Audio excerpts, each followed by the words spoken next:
بسم اللہ الرحمن الرحیم۔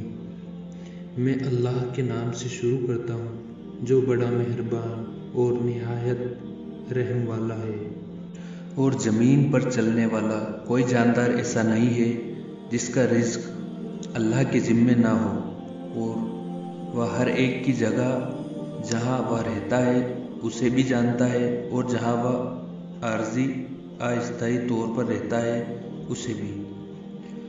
یہ سب کچھ روشن کتاب میں لکھا ہے، اور وہ اللہ ہی تو ہے جس نے آسمانوں کو اور زمین کو 6 دن میں بنایا، اور اس وقت اس کا عرش پانی پر تھا تاکہ وہ تم کو آزمائے کہ تم میں عمل کے لحاظ سے کون اچھا ہے۔ اور اگر تم کہو کہ تم موت کے بعد دوبارہ زندہ کر کے اٹھائے جاؤ گے تو کافر کہہ دیں گے کہ یہ تو کھلا جادو ہے۔ اور اگر ہم طے شدہ مدت تک ان سے عذاب کو روک دے تو کہیں گے کہ کون سی چیز عذاب کو روکے ہوئے ہے۔ دیکھو، جس دن وہ ان پر پڑے گا پھر وہ ٹالنے والا نہیں ہے، اور جس چیز کے ساتھ یہ مذاق کیا کرتے ہیں وہ ان کو گھیر لے گی۔ اور اگر انسان کو ہم اپنے پاس سے نعمت بخش دے پھر اس سے چھین لے تو نا امید اور نا شکرا ہو جاتا ہے، اور اگر تکلیف پہنچانے کے بعد سکون و آرام کا مزہ چکھائے تو خوش ہو کر کہتا ہے کہ سب سختیاں مجھ سے دور ہو گئی ہیں۔ بلا شبہ وہ بڑا خوشیاں منانے والا اور فخر کرنے والا ہے۔ مگر جو لوگ صبر کرتے ہیں اور نیک کام کرتے ہیں یہی ہے جن کے لیے بخشش ہے اور بڑا بدلہ ہے۔ تو شاید تم کوئی چیز چھوڑ دینا چاہتے ہو، وہی اللہ کی طرف سے اتارے ہوئے پیغام میں سے جو تمہارے پاس آتی ہے، اور اس خیال سے تمہارے دل تنگ ہوتا ہے کہ کافر یا کہنے لگے کہ اس پر کوئی خزانہ کیوں نہیں نازل ہوا، یا اس کے ساتھ کوئی فرشتہ کیوں نہیں آیا۔ آپ تو صرف ڈرانے والے ہیں، اور اللہ ہر چیز پر اختیار رکھتا ہے۔ کیا یہ لوگ کہتے ہیں کہ آپ نے اس کو خود بنا لیا ہے؟ آپ کہہ دیجئے کہ اگر تم سچے ہو تو ایسی 10 صورتوں کو بنا لے آؤ، اور اللہ کے سوا جس کو بلا سکتے ہو بلا لو۔ پھر اگر وہ تمہاری بات قبول نہ کرے تو جان لو کہ یہ قرآن اللہ کے علم سے اترا ہے، اور یہ کہ اس کے سوا کوئی معبود نہیں ہے۔ تو پھر تم اسلام لے آنا چاہتے ہو؟ جو شخص دنیا کی زندگی اور اس کی زینت چمک دمک چاہتا ہے تو ہم ان کے اعمال کا بدلہ دنیا ہی میں دے دیتے ہیں، اور ان کے لیے دنیا میں کوئی کمی نہیں کی جاتی۔ یہی ہے جس کے لیے آخرت میں دوزخ کے سوا کچھ نہیں ہے، اور آخرت میں ان کے اعمال برباد ہوں گے، اور وہ جو کچھ کر رہے ہیں بے اثر ہے۔ کیا جو اپنے رب کی طرف سے ایک روشن دلیل پر ہو اور اس کے ساتھ ایک گواہ اسی میں موجود ہے، قرآن کا انکاری اس کے برابر ہو سکتا ہے؟ اور اس سے پہلے موسیٰ کی کتاب ہے جو پیشوا اور رحمت ہے۔ ایسے لوگ قرآن پر ایمان لاتے ہیں، اور جو کسی دوسرے فرقے میں سے اس قرآن کا انکار کرے گا تو اس کا ٹھکانہ دوزخ ہے۔ تو تم قرآن سے شک میں مت پڑو جو تمہارے رب کی طرف سے حق ہے، لیکن بہت سے لوگ ایمان نہیں لاتے۔ اور اس سے بڑھ کر اور کون ظالم ہوگا جو اللہ پر جھوٹ گڑھے۔ یہ لوگ اپنے رب کے سامنے حاضر کیے جائیں گے، اور گواہ یوں کہیں گے کہ یہی تو ہے جو اللہ پر جھوٹ جھاڑتے تھے۔ سن لو کہ ظالموں پر اللہ کی لعنت ہے، اور جو اللہ کے راستے سے روکتے تھے اور اس میں کجی کمی اور عیب نکالتے تھے، اور وہ آخرت سے بھی انکار کرتے تھے۔ یہ لوگ زمین پر اللہ کو عاجز نہیں کر سکتے تھے، اور ان کے لیے اللہ کے سوا کوئی حمایتی بھی نہیں ہوا۔ ان کو دگنا عذاب ہوگا۔ یہ لوگ نہ سن سکتے ہیں اور نہ دیکھتے تھے۔ یہ وہ لوگ ہیں جنہوں نے اپنے آپ کو خسارے گھاٹے میں ڈالا ہے، اور جو معبود بنا رکھے تھے وہ سب غائب ہو گئے۔ لازمی بات ہے آخرت میں سب سے زیادہ خسارے میں یہی لوگ ہوں گے۔ بے شک وہ لوگ جو ایمان لائے اور نیک عمل کیے اور اپنے رب کے سامنے عاجزی کی، یہی جنتی ہے، ہمیشہ اسی میں رہیں گے۔ دونوں فریقوں یعنی کافر اور مومن کی مثال ایسی ہے کہ ایک اندھا اور بہرا ہو اور ایک دیکھتا سنتا ہے، تو کیا یہ دونوں برابر ہے؟ تم کیوں نصیحت نہیں پکڑتے؟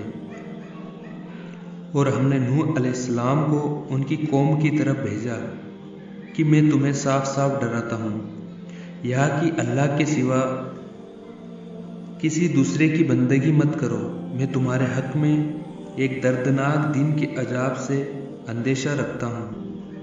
تو ان کی قوم کے کافر سرداروں نے کہا، ہم تم کو اپنے ہی جیسا ایک آدمی جانتے ہیں، اور ہم یہاں بھی دیکھتے ہیں کہ تمہاری پیروی کرنے والے بھی وہی ہوتے ہیں جو ہم میں ادنا درجے کے لوگ ہیں، اور یہاں بھی ظاہر رائے سے، اور ہم تم میں اپنے اوپر فضیلت، برتری و بڑائی کی کوئی باتیں بھی نہیں پاتے، بلکہ ہم تم کو جھوٹا خیال کرتے ہیں۔ نوح علیہ السلام نے کہا کہ اے میری قوم، بھلا یا تو بتلاؤ، اگر میں اپنے رب کی طرف سے دلیل پر قائم ہوں اور اس نے اپنے پاس سے مجھ کو رحمت عطا کی ہے، پھر وہ آپ لوگوں کو نظر نہ آئے، کیا ہم اس کو تمہارے گلے میں ڈال دیں اور تم اس سے نفرت کیے جاؤ؟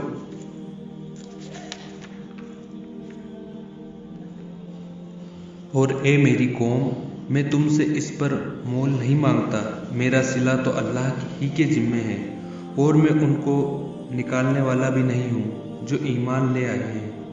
وہ تو اپنے رب سے ملنے والے ہیں، لیکن میں دیکھتا ہوں کہ تم نادانی کر رہے ہو۔ اور اے میرے قوم، اگر میں ان کو نکال دوں تو اللہ کے عذاب سے مجھے کون بچائے گا؟ کیا تم غور نہیں کرتے؟ اور میں تم سے یہ نہیں کہتا کہ میرے پاس اللہ کے خزانے ہیں، اور نہ میں غیب کی بات جانتا ہوں، اور نہ میں کہتا ہوں کہ میں فرشتہ ہوں، اور نہ میں یہ کہتا ہوں کہ جن کو تم نفرت کی نگاہ سے دیکھتے ہو، اللہ ان کو ان کی نیکی کا بدلہ نہیں دے گا۔ اللہ خوب جانتا ہے جو ان کے دلوں میں ہے، اگر میں ایسا کہوں تو میں ظلم کرنے والا ہوں گا۔ انہوں نے کہا کہ اے نوح، تم نے ہم سے جھگڑا تو کیا ہے، اور جھگڑا بھی بہت سا کیا، جس سے تم ہمیں ڈراتے ہو، وہ لے آؤ اگر تم سچے ہو۔ نوح علیہ السلام نے کہا، وہ تو اللہ ہی لائے گا اگر وہ چاہے گا، اور تم اس کو عزیز نہیں کر سکتے۔ اگر میں چاہوں کہ میں تمہارے خیر خواہی ہمدردی کروں، اور اللہ چاہے کہ تم کو گمراہ کرے، تو میری خیر خواہی تمہارے کام نہ آئے گی۔ وہی تمہارا رب ہے، اور تم کو اسی کی طرف لوٹ کر جانا ہے۔ کیا یہ کہتے ہیں کہ اس نے یعنی محمد صلی اللہ علیہ وسلم نے اس قرآن کو گڑھ لیا ہے؟ آپ کہہ دیجئے کہ اگر میں نے قرآن بنا لیا ہے تو میرا گناہ مجھ پر ہوگا، اور جو تم جرم کرتے ہو میں اس کی ذمہ داری سے بری ہوں۔ اور نوح کی طرف وحی کی گئی کہ تمہاری قوم میں جو ایمان لا چکے ہیں ان کے سوا کوئی اور ایمان نہیں لائے گا، تو جو کچھ یہ لوگ کر رہے ہیں اس پر کچھ غم نہ کرو، اور ایک کشتی ہمارے حکم سے ہماری نگرانی میں بناؤ، اور جو ظالم ہیں ان کے بارے میں ہم سے کچھ نہ کہنا، کیونکہ وہ ضرور غرق کر دیے جائیں گے۔ اور نوح علیہ السلام نے کشتی بنانا شروع کی، اور جب قوم کا کوئی سردار نوح کے پاس سے گزرتا تو وہ مذاق اڑاتا۔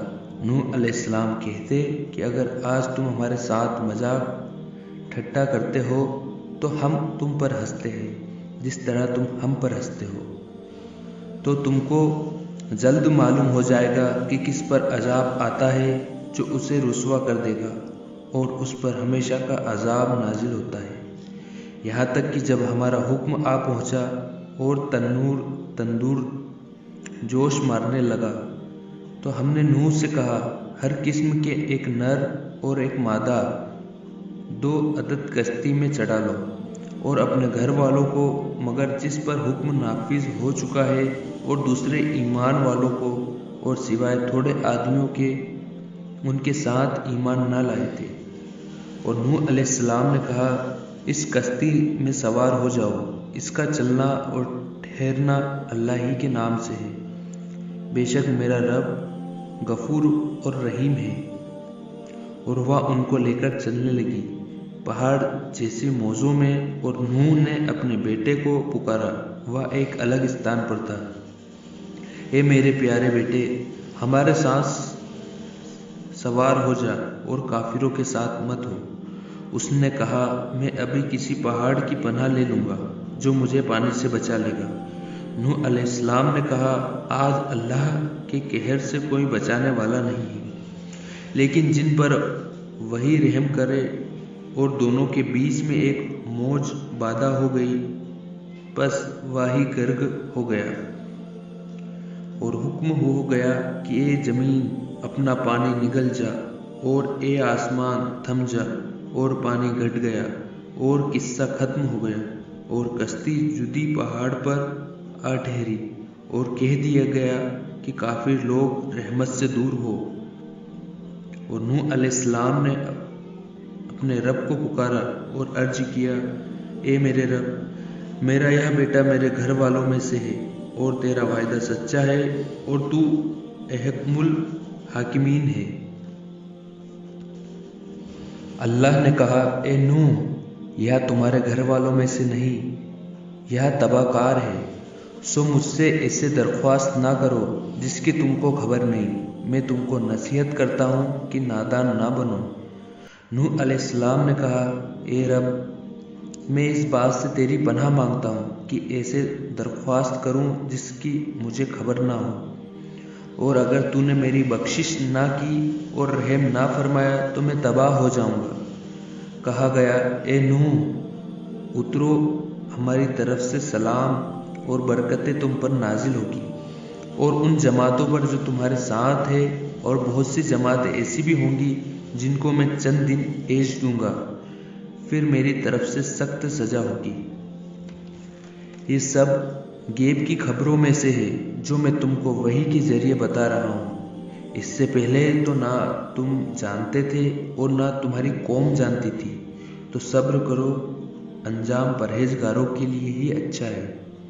اور ہم نے عاد قوم کی طرف ان کے بھائی ہود کو بھیجا، انہوں نے کہا کہ اے میری قوم، تم اللہ ہی کی بندگی کیا کرو، اس کے سوا تمہارا کوئی معبود نہیں، تم شریک بنا کر اللہ پر بہتان لگاتے ہو۔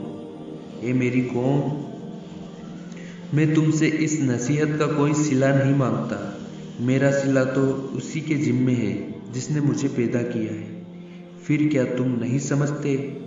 اے میری قوم، تم اپنے رب ہی سے گناہ کی بخشش مانگا کرو، پھر اسی کی طرف متوجہ رہو، وہ تم پر آسمان سے موسلا دھار بارش برسا دے گا، اور وہ تم کو اور طاقت دے کر تمہاری طاقت بڑھا دے گا، اور مجرم بن کر منہ مت پھیرو۔ وہ بولے ہود، تم ہمارے پاس کوئی دلیل نہیں لائے، اور ہم صرف تمہارے کہنے سے اپنے معبودوں کو چھوڑنے والے نہیں ہیں، اور نہ ہم تم پر ایمان لائیں گے۔ ہم تو کہتے ہیں کہ ہمارے معبودوں نے تم پر آسیب جناتی اثر پہنچا کر تم کو دیوانہ بنا دیا ہے۔ ہود نے کہا میں اللہ کا گواہ کرتا ہوں اور تم بھی گواہ رہو کہ میں تو اس سے بیزار ہوں جس کو تم اللہ کا شریک بناتے ہو۔ اللہ کے سوا تم سب مل کر میرے خلاف تدبیر کر لو اور مجھے مہلت نہ دو۔ میں نے تو اللہ پر بھروسہ کر لیا ہے جو میرا بھی رب ہے اور تمہارا بھی رب ہے۔ جتنے زمین پر چلنے والے ہیں سب کی چوٹی اس نے پکڑ رکھی ہے، یعنی کوئی اس کی قدرت و اختیار سے باہر نہیں۔ بے شک میرا رب سیدھے راستہ پر ہے۔ پھر بھی اگر تم منہ موڑو گے یعنی نافرمانی کرو اور بات نہ مانو گے تو میں نے تم تک وہ پیغام پہنچا دیا ہے جو مجھ کو دے کر بھیجا گیا تھا، اور میرا رب تمہاری جگہ کسی اور کو زمین میں بسا دے گا اور تم اللہ کا کچھ نہ بگاڑ سکو گے۔ بے شک میرا رب ہر چیز کی حفاظت کرنے والا ہے۔ اور جب ہمارا عذاب کا حکم آ پہنچا تو ہم نے ہود کو اور جو ان کے ساتھ ایمان لے آئے تھے ان کو اپنی مہربانی سے بچا لیا اور ان کو سخت عذاب سے نجات دی۔ یا وہی قوم عاد تھی جنہوں نے اپنے رب کی آیتوں سے انکار کیا اور اس کے رسولوں کی نافرمانی کی اور ہر سرکش و گھمنڈی کا کہنا مانتے تھے، اور اس دنیا میں بھی لعنت ان کے ساتھ رہی اور قیامت میں بھی۔ دیکھو، عاد نے اپنے رب کا انکار کیا۔ خوب سن لو، عاد کو رحمت سے دوری ہوئی جو ہود کی قوم تھی، اور سمود کی طرف ہم نے ان کے بھائی صالح کو بھیجا۔ انہوں نے کہا کہ اے میری قوم، اللہ ہی کی عبادت کیا کرو، اس کے سوا تمہارا کوئی معبود نہیں۔ اس نے تم کو زمین سے پیدا کیا اور اسی میں تم کو آباد کیا، تو اس سے اپنے گناہوں کی معافی مانگو اور اس کے سامنے توبہ کرو۔ بے شک میرا رب قریب ہے اور قبول کرنے والا ہے۔ قوم نے کہا، اے صالح، اس سے پہلے ہم تم سے بہت سی امیدیں رکھتے تھے، کیا تم ہم کو منع کرتے ہو ان چیزوں کی عبادت سے جن کو ہمارے بزرگ پوجتے آئے ہیں؟ اور جس دن کی طرف تم ہم کو بلا رہے ہو اس میں ہمیں بہت شبہ ہے، جس نے ہم کو پسو پیش اور دویدھا میں ڈال رکھا ہے۔ صالح علیہ السلام نے کہا، اے میری قوم، ذرا یہ تو بتلاؤ، اگر میں اپنے رب کی طرف سے دلیل پر ہوں اور اس نے اپنی طرف سے مجھ کو رحمت بخشی ہے، سو اگر میں اللہ کی نافرمانی کروں تو پھر مجھ کو اللہ سے کون بچائے گا؟ تو تم میرا سراسر نقصان ہی کر رہے ہو۔ اے میری قوم، یہ اللہ کی اٹھنی ہے جو تمہارے لیے دلیل نشانی ہے، اس کو چھوڑ دو کہ اللہ کی زمین میں کھاتی پھرے، اور اس کو برائی کے ساتھ ہاتھ بھی نہ لگانا، ورنہ تم کو فوراً عذاب آ پکڑے گا۔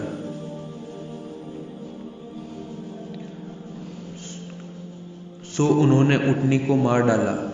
تو صالح نے کہا کہ تم 3 دن اور صبر کر لو اپنے گھروں میں، وہ سچا وعدہ ہے۔ سو جب ہمارا حکم آ پہنچا تو ہم نے صالح کو اور ان کے ساتھ جو مومن حضرات تھے ان کو اپنی مہربانی سے بچا لیا اور اس دن کی رسوائی سے بچا لیا۔ اس میں ذرا شک نہیں کہ آپ کا رب ہی بڑی قوت والا اور غلبے والا ہے۔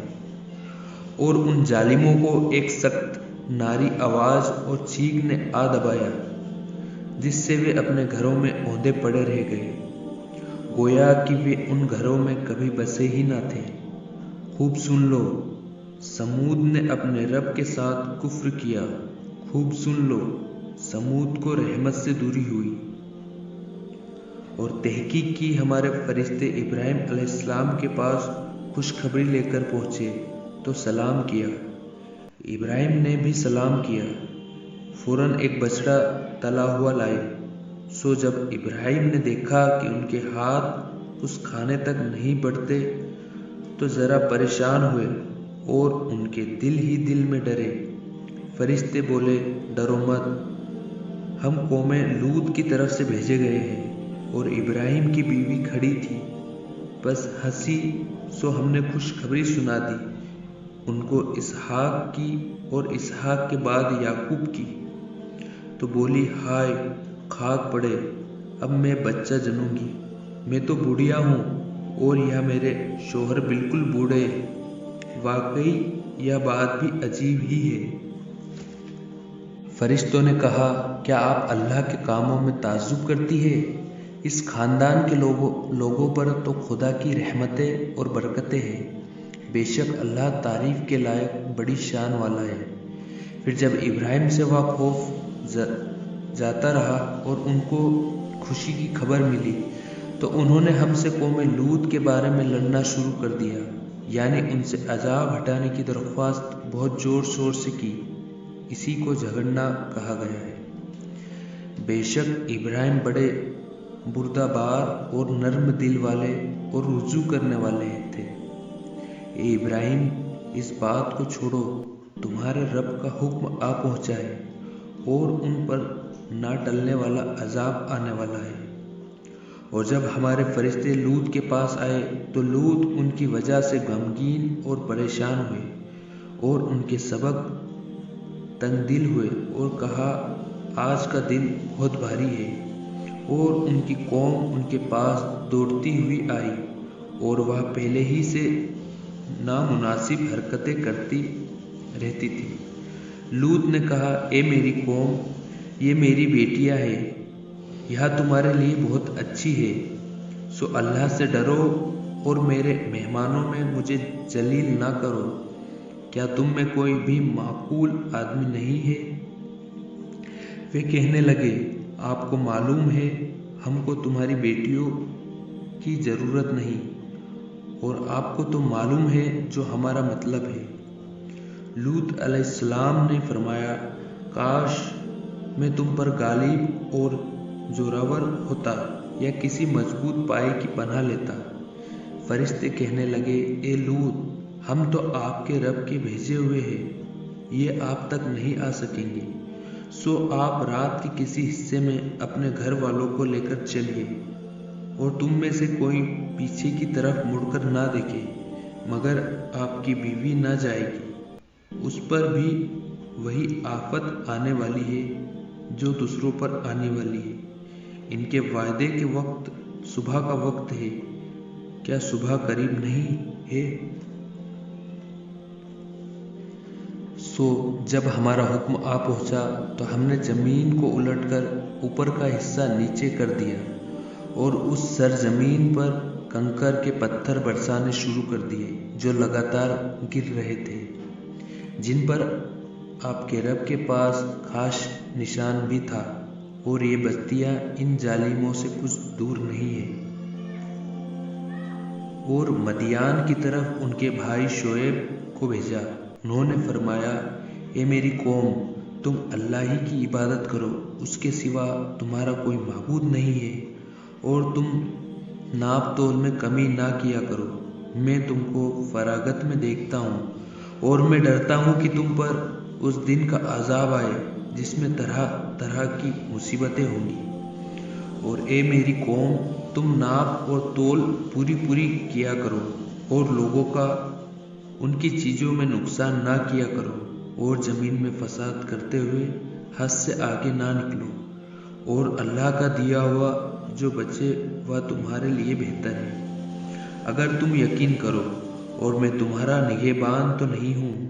وہ کہنے لگے، اے شعیب، کیا تمہاری پاکیزگی پوترتا تم کو تعلیم دیتی ہے کہ ہم ان چیزوں کو چھوڑ دیں جن کو ہمارے بزرگ پوجتے آئے ہیں، یا ہم یہ چھوڑ دیں کہ ہم اپنے مال میں جو چاہے اختیار چلائیں؟ واقعی آپ بہت ہوشیار اور دین پر چلنے والے ہیں۔ انہوں نے کہا کہ اے قوم، دیکھو تو اگر میں اپنے پروردگار کی طرف سے روشن دلیل پر ہوں اور اس نے مجھے نیک روزی دی تو کیا ان کے خلاف کروں گا؟ اور میں نہیں چاہتا کہ میں جس چیز سے تمہیں منع کروں خود اس کو کرنے لگوں۔ میں تو جہاں تک ہو سکے تمہارے معاملات کو سدھار چاہتا ہوں، اور اس بارے میں مجھے توفیق کا ملنا خدا ہی کے فضل سے ہے۔ میں اسی پر بھروسہ رکھتا ہوں اور اسی کی طرف رجوع کرتا ہوں۔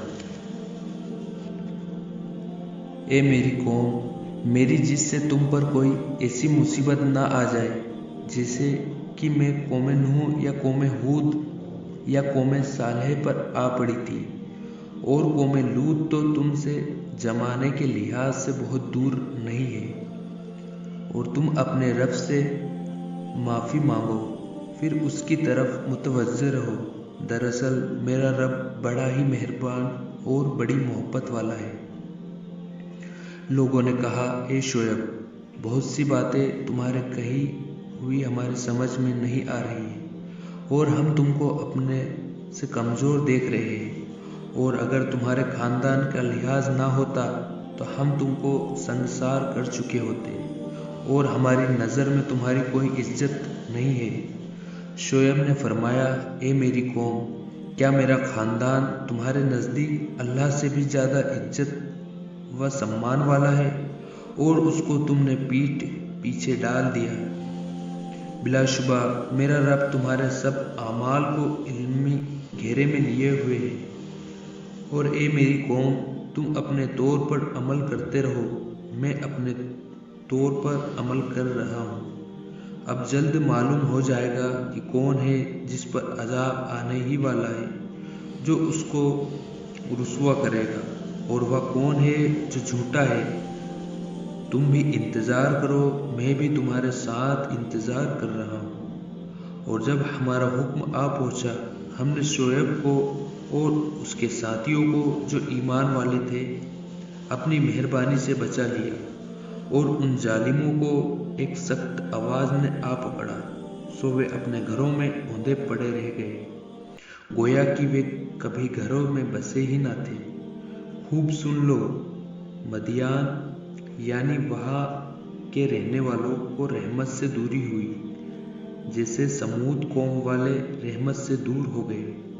اور ہم نے موسیٰ کو اپنے معجزے اور روشن دلیل دے کر بھیجا فرعون اور اس کے سرداروں کے پاس، سو وہ فرعون ہی کے پیچھے چلتے رہے، اور فرعون کی رائے صحیح نہیں تھی۔ وہ قیامت کے دن اپنی قوم کے آگے آگے ہوگا، پھر ان کو دوزخ میں جا اتارے گا۔ وہ بہت بری جگہ ہے اترنے کی، اور اس دنیا میں بھی لعنت ان کے ساتھ ساتھ رہی، اور قیامت کے دن بھی برا انعام ہے جو ان کو دیا گیا۔ یہ ان بستیوں کی کچھ خبریں تھیں جو ہم آپ کو سناتے ہیں۔ ان میں چند اب بھی قائم ہیں، اور چند بالکل ختم ہو گئی، اور ہم نے ان پر ظلم نہیں کیا، لیکن انہوں نے خود ہی اپنے اوپر ظلم کیا۔ سو ان کے وہ معبود جن کو وہ اللہ کے سوا پوجتے تھے، ان کو ذرا سا بھی کوئی فائدہ نہ پہنچا سکے جب آپ کے رب کا حکم آ پہنچا، اور الٹا ان کو نقصان پہنچایا۔ اور ایسے ہی پکڑ تیرے رب کی جب بستیوں کو پکڑتا ہے ان کے ظلم پر، بے شک اس کی پکڑ بڑی دردناک اور سخت ہے۔ ان قصوں میں اس کے لیے بڑی عبرت، نصیحت اور سبق ہے جو آخرت کے عذاب سے ڈرتا ہے۔ وہ دن ایسا ہوگا جس دن تمام لوگ جمع کیے جائیں گے، وہ دن سب کی حاضری کا دن ہے، اور ہم اس کو صرف تھوڑی مدت کے لیے ٹالے ہوئے ہیں۔ جس دن قیامت آئے گی، کوئی شخص بھی اللہ کی اجازت کے بغیر نہیں بول سکے گا۔ پھر ان میں بعض بد نصیب ہوں گے اور بعض خوش نصیب۔ تو جو لوگ بدبخت ہوں گے وہ دوزخ میں اس حال میں ہوں گے کہ ان کے لیے وہاں چیخ و پکار ہوگی، یعنی مصیبت و عذاب میں ہوں گے، ہمیشہ ہمیشہ اس میں ہوں گے جب تک آسمان و زمین قائم ہے۔ ہاں اگر تیرا رب چاہے تو دوسری بات ہے، بے شک تیرا رب جو چاہتا ہے پورے طور پر کر سکتا ہے۔ اور جو لوگ نیک بخت ہوں گے وہ جنت میں ہوں گے، وہ اس میں ہمیشہ ہمیشہ ہوں گے جب تک آسمان اور زمین قائم ہے۔ ہاں اگر تیرا رب چاہے، یہ اللہ کی بخشش ہے جو کبھی ختم نہ ہوگی۔ تو جس چیز کی یہ عبادت کرتے ہیں اس کے بارے میں آپ شک میں نہ رہیں، یہ لوگ بھی اسی طرح عبادت کر رہے ہیں جس طرح ان سے پہلے ان کے باپ دادا عبادت کرتے تھے، اور ہم ان کو ان کا حصہ بغیر کسی کمی کے پورا پورا دیں گے۔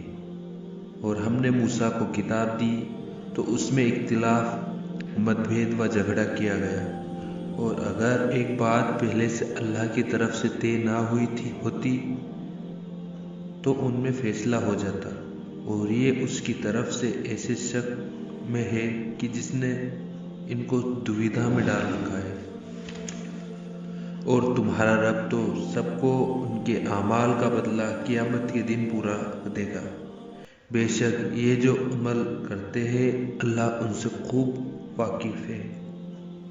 اے پیغمبر، جیسا تم کو حکم ہوتا ہے اس پر تم اور جن لوگوں نے تمہارے ساتھ توبہ کی قائم رہو اور حد سے آگے نہ بڑھنا، وہ تمہارے سب اعمال کو دیکھ رہا ہے۔ اور جو ظالم ہے ان کی طرف مت جھکو، ورنہ دوزخ کی آگ تم کو آ لپٹے گی اور اللہ کے سوا تمہارا کوئی دوست نہیں ہوگا، پھر تم کو کہیں سے مدد نہ ملے گی۔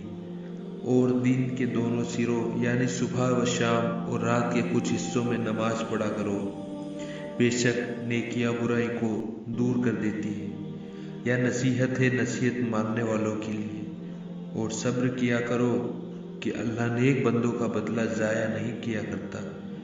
تو جو امتی تم سے پہلے گزر چکی ہے ان میں سے ایسے ہوشمند، سمجھدار و بدھیمان کیوں نہ ہوئے جو ملک میں خرابی کرنے سے روکتے، سوائے ان تھوڑے سے آدمیوں کے جن کو ہم نے ان سے بچا لیا تھا۔ اور جو ظالم تھے وہ ان ہی باتوں کے پیچھے لگے رہے جن میں عیش و آرام تھا، اور وہ اپرادوں کے عادی تھے۔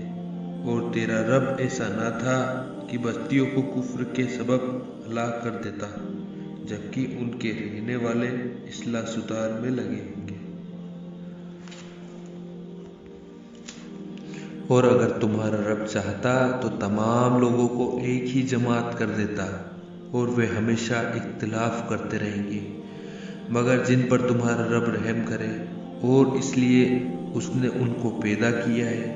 اور تمہارے رب کا قول پورا ہو گیا کہ میں دوزخ کو جنات اور انسانوں سب سے بھر دوں گا۔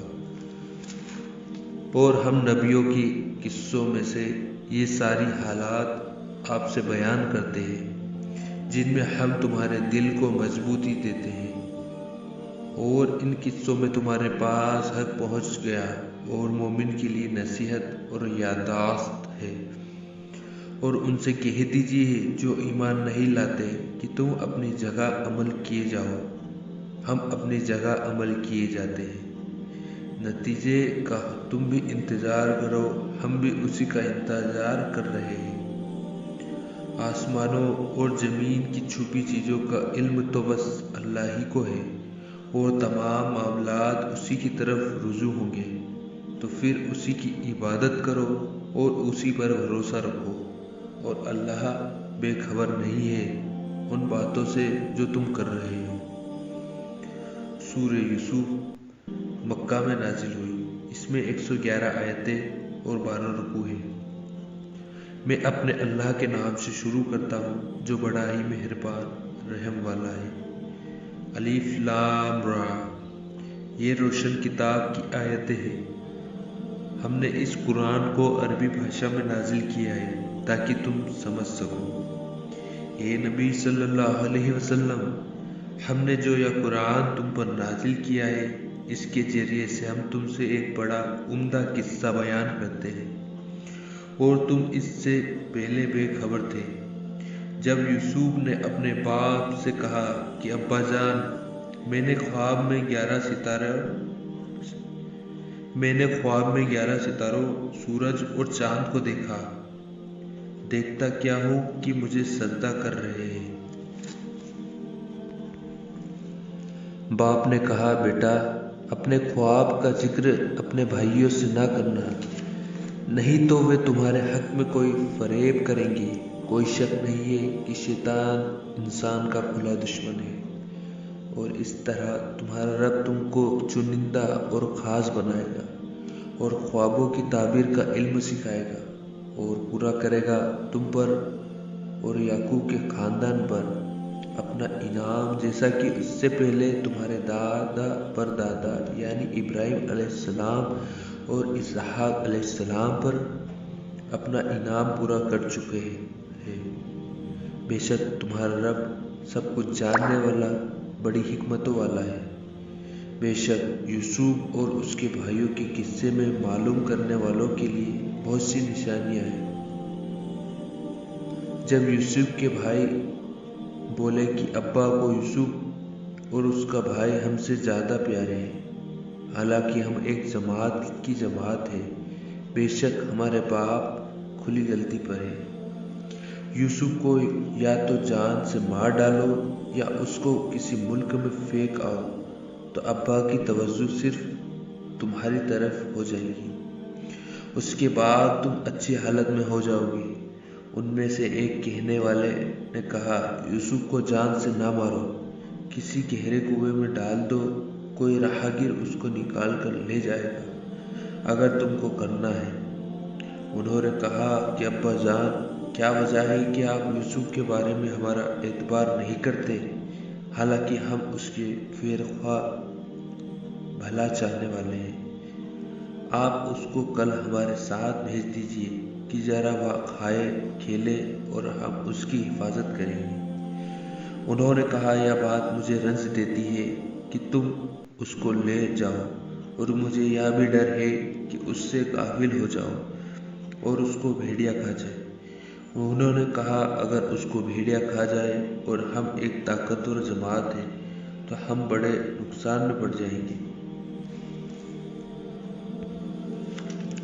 جب وہ اس کو لے گئے اور اس بات پر اتفاق کر لیا کہ اس کو گہرے کنویں میں ڈال دیں، تو ہم نے وحی کی یوسف کو کہ ایک وقت ایسا آئے گا کہ تم ان کے اس سلوک سے آگاہ کرو گے اور وہ تم کو پہچانیں گے بھی نہیں۔ اور وہ رات کو روتے ہوئے اپنے باپ کے پاس پہنچے، کہا، ابا جان، ہم تو آپس میں دوڑنے میں لگ گئے اور یوسف کو آپ اپنے سامان کے پاس چھوڑ دیا تو اس کو بھیڑیا کھا گیا، اور آپ ہماری بات کا یقین نہیں کریں گے اگرچہ ہم سچ کہتے ہیں۔ اور ان کے کرتے پر جھوٹ موٹ کا خون لگا لائے۔ تو یعقوب نے کہا، حقیقت یہ نہیں ہے، بلکہ تم ایک بات اپنے دل سے بنا لائے ہو، تو صبر ہی کروں گا جس میں شکایت نہ ہوگی، اور جو تم کر آئے ہو اس پر اللہ ہی سے مدد مطلوب ہے۔ اور ایک قافلہ وارد ہوا، انہوں نے اپنا سکہ پانی کے لیے بھیجا، اس نے کنویں میں ڈول لٹکایا تو یوسف اس سے لٹک گئے۔ وہ بولا، ارے خوش نصیبی، یا تو حسین لڑکا ہے۔ اس کو قیمتی سرمایہ سمجھ کر چھپا لیا، اور وہ جو کر رہے تھے اللہ کو سب معلوم تھا، اور اس کو تھوڑی سی قیمت پر یعنی گنتی کے چند درہم پر بیچ ڈالا، اور ان کو اس بارے میں کوئی لالچ بھی نہ تھا۔ اور مصر کے جس شخص نے یوسف کو خریدا تھا، اس نے اپنی بیوی سے کہا، اس کو عزت اور احترام سے رکھو، شاید کہ وہ ہمیں نفع بخشے یا ہم اس کو اپنا لڑکا بنا لیں۔ اور اس طرح ہم نے یوسف کو مصر کی سرزمین میں جگہ دی، اور تاکہ ہم اس کو خواب کی تعبیر کا علم سکھائیں۔ اور اللہ تو اپنے کام میں غالب ہے، لیکن اکثر لوگ نہیں جانتے۔ اور جب وہ اپنی جوانی کو پہنچے تو ہم نے ان کو دانائی، سمجھ بوجھ اور علم عطا فرمایا، اور ہم نیکوں کو اسی طرح بدلہ دیا کرتے ہیں۔ اور جس عورت کے گھر میں وہ رہتے تھے، اس نے اپنی طرف مائل کرنا چاہا، ان سے اپنا مطلب حاصل کرنے کے لیے سارے دروازے بند کر دیے، اور کہا، یوسف جلد آؤ، تم ہی سے کہتی ہوں۔ اس نے کہا، اللہ کی پناہ اور میرے آقا ہے، انہوں نے مجھے اچھا مقام دیا ہے، میں یہ ظلم نہیں کر سکتا، کیونکہ ظالموں کو فلاح نہیں ملتی۔ اور اس عورت نے اس کا ارادہ کیا اور انہوں نے اس کا ارادہ کیا، اگر وہ اپنے رب کی نشانی نہ دیکھتے۔ اسی طرح ہم نے ان کو علم دیا کہ ہم ان سے برائی اور بے حیائی کو روک دیں، بے شک وہ ہمارے خالص نیکی اور خلوص والے بندوں میں سے تھے۔ وہ دونوں دروازوں کی طرف بھاگے، آگے یوسف، پیچھے زلیخا، اور اس عورت نے اس کا کرتا پیچھے سے پھاڑا۔ دونوں کو دروازے کے پاس عورت کا شوہر مل گیا۔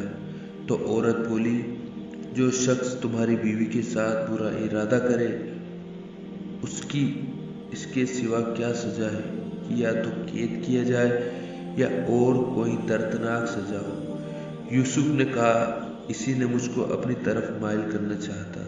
اور اس کی قبیلے میں سے ایک گواہی دینے والے نے گواہی دی کہ اس کا کرتا اگر آگے سے پھٹا ہے تو وہ سچی ہے اور یوسف جھوٹا ہے، اور اگر اس کا کرتا پیچھے سے پھٹا ہے تو یہ جھوٹی اور وہ سچا ہے۔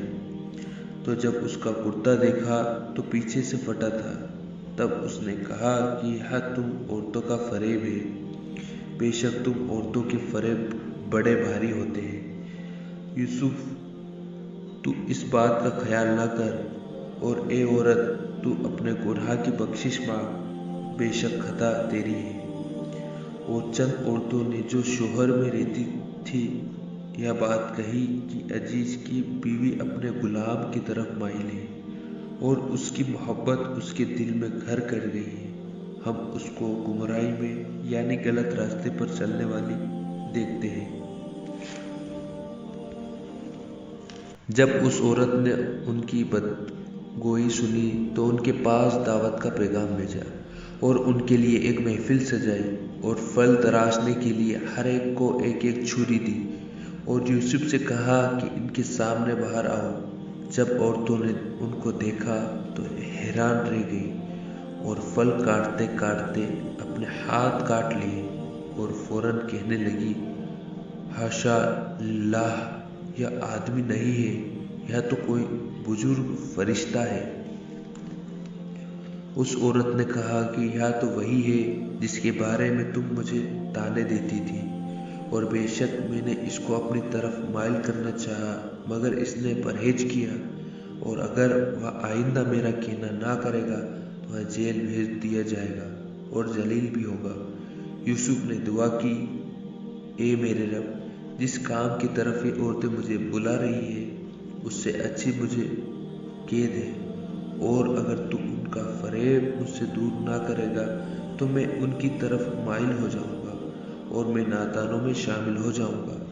تو اللہ تعالیٰ نے ان کی دعا قبول کر لی اور ان کا مکر فریب ان سے دور کر دیا، بے شک وہ سننے والا اور جاننے والا ہے۔ پھر ان کو یہ مصلحت معلوم ہوئی مختلف نشانیاں دیکھنے کے بعد کہ کچھ مدت کے لیے ان کو قید ہی کر دیں، اور ان کے ساتھ 2 اور نوجوان بھی قید ہو گئے۔ ان دونوں میں سے ایک نے کہا کہ میں یہ خواب سپنے میں دیکھ رہا ہوں کہ شراب کے لیے انگور نچوڑ رہا ہوں۔ دوسرے نے کہا کہ میں اپنے کو اس طرح دیکھتا ہوں کہ اپنے سر پر روٹیاں اٹھائے ہوئے ہوں، اس میں سے پرندے کھا رہے ہیں۔ آپ ہمیں ان خوابوں کی تعبیر بیان کریں، ہم آپ کو نیک لوگوں میں خیال کرتے ہیں۔ یوسف علیہ السلام نے کہا، جو کھانا تم کو ملنے والا ہے وہ آنے نہیں پائے گا کہ میں اس سے پہلے تم کو اس کی تعبیر بتا دوں گا۔ یہ ان باتوں میں سے ہے جو میرے رب نے مجھے سکھائی ہے۔ جو لوگ اللہ پر ایمان نہیں لاتے اور آخرت کا انکار کرتے ہیں، بے شک میں ان کا مذہب چھوڑے ہوئے ہوں۔ میں اپنے باپ دادا ابراہیم اور اسحاق اور یعقوب کے مذہب پر چلتا ہوں۔ ہماری شان نہیں ہے کہ ہم اللہ کے ساتھ کسی دوسرے کو شریک کریں۔ یا اللہ کا فضل ہے ہم پر اور سارے انسانوں پر، لیکن اکثر لوگ شکر نہیں کرتے۔ اے میرے قید خانے کے ساتھیوں، کیا جدا جدا آقا اچھے ہیں یا ایک اللہ جو سب سے زبردست ہے وہ اچھا ہے؟ جن کی تم اللہ کے علاوہ عبادت کرتے ہو وہ نام ہی نام ہیں جو تم نے اور تمہارے باپ دادا نے رکھ لیے ہیں، اللہ نے ان کی کوئی سند نہیں دی۔ سن لو کہ اللہ کے سوا کسی کی حکومت نہیں ہے، اس کا حکم ہے کہ اس کے سوا کسی دوسرے کی عبادت مت کرو، یہی سیدھا اور مضبوط دین ہے، لیکن اکثر لوگ نہیں جانتے۔ اے میرے قید خانے کے ساتھیوں، تم میں ایک تو اپنے آقا کو شراب پلایا کرے گا، اور جو دوسرا ہے وہ سولی پانے والا ہوگا، اور اس کے سر کو پرندے کھا جائیں گے۔ جو تم پوچھتے تھے وہ اسی طرح فیصلہ ہو چکا ہے۔ اور دونوں شخص میں سے جس کے بارے میں خیال تھا کہ وہ نجات رہائی پا جائے گا، اس سے کہا کہ اپنے آقا سے میرا ذکر کر دینا۔ پھر شیطان نے ان کو اپنے آقا سے ذکر کرنا بھلا دیا تو یوسف اور چند سال جیل میں رہے۔ اور بادشاہ نے کہا، میں نے خواب میں دیکھا کہ 7 موٹی گایوں کو 7 دبلی گائے کھا رہی ہے، اور 7 گچھے ہرے ہیں اور 7 خشک ہیں۔ اے دربار والوں، اگر تم خوابوں کی تعبیر دے سکتے ہو تو میرے خواب کی تعبیر بتاؤ۔ انہوں نے کہا، یہ تو پریشان سے خیالات ہیں اور ہمیں خوابوں سپنوں کی تعبیر کا علم بھی نہیں ہے۔ اور وہ بول اٹھا جو دونوں قیدیوں میں سے رہائی پا گیا تھا اور مدت کے بعد اس کو یاد آ گیا، میں آپ کو اس کی تعبیر لا بتاتا ہوں، مجھے جیل خانے میں جانے کی اجازت دیجیے۔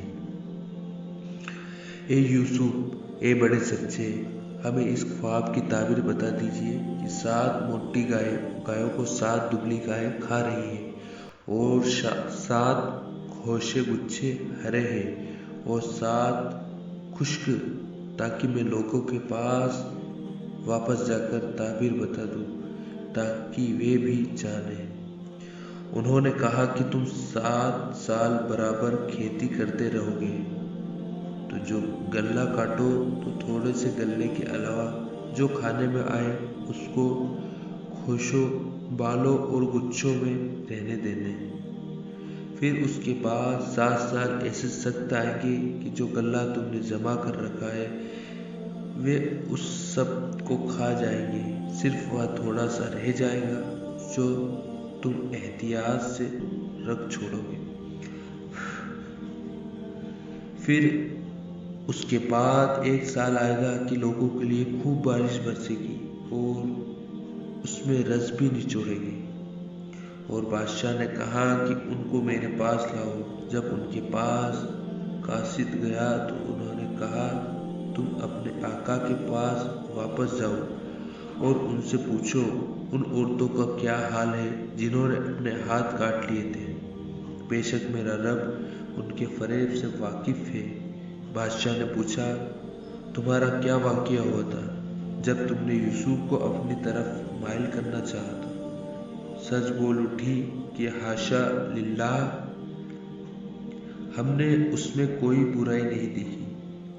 عزیز کی بیوی نے کہا، اب سچی بات تو ظاہر ہو گئی، اصل یہی ہے کہ میں نے اس کو اپنی طرف مائل کیا تھا اور وہ بے شک سچا ہے۔